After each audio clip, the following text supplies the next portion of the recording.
அஸ்ஸலாமு அலைக்கும் வரஹ்மத்துல்லாஹி வபரகாத்துஹு.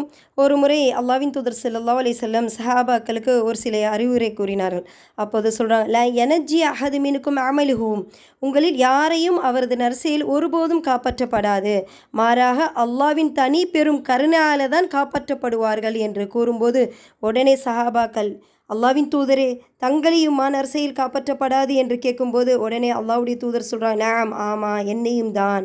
அல்லாஹ் தனது அருளால் என்னை அரவணைத்து கொண்டாலே தவிர" என்று சொல்லிட்டு, நேர்மையோடு நடுநிலையாக செயல்படுங்கள், நிதானமாக நடந்து கொள்ளுங்கள், வரம்பை மீறி நடந்து கொள்ளாதீர்கள், காலையிலும் மாலையிலும் இரவிலும் சிறிது நேரம் நற்செயல் செய்யுங்கள், நடுநிலையாக இருங்கள், அந்த நடுநிலையிலிருந்து தவறி விடாதீர்கள் என்று சொல்லிட்டு, இப்படி செய்தால் நீங்கள் லட்சியத்தை அடைவீர்கள் என்று அல்லாஹ்வுடைய தூதர் ஸல்லல்லாஹு அலைஹி வஸல்லம் கூறினார்கள். அப்போது அல்லாஹ்வுடைய கருணை என்பது, அல்லாஹ்வுடைய அந்த அரவணைப்பு என்பது எல்லா அடியானுக்கும் ரொம்ப முக்கியம். அப்படி இருந்தால் தான் நாளைக்கு மறுமையிலே நம்மளுடைய அமல்களாக இருந்தாலும் அல்லாஹ்விடத்தில் காப்பாற்றப்படும். இன்ஷா அல்லாஹ். அஸ்ஸலாமு அலைக்கும் வரஹ்மத்துல்லாஹி வபரகாத்துஹு.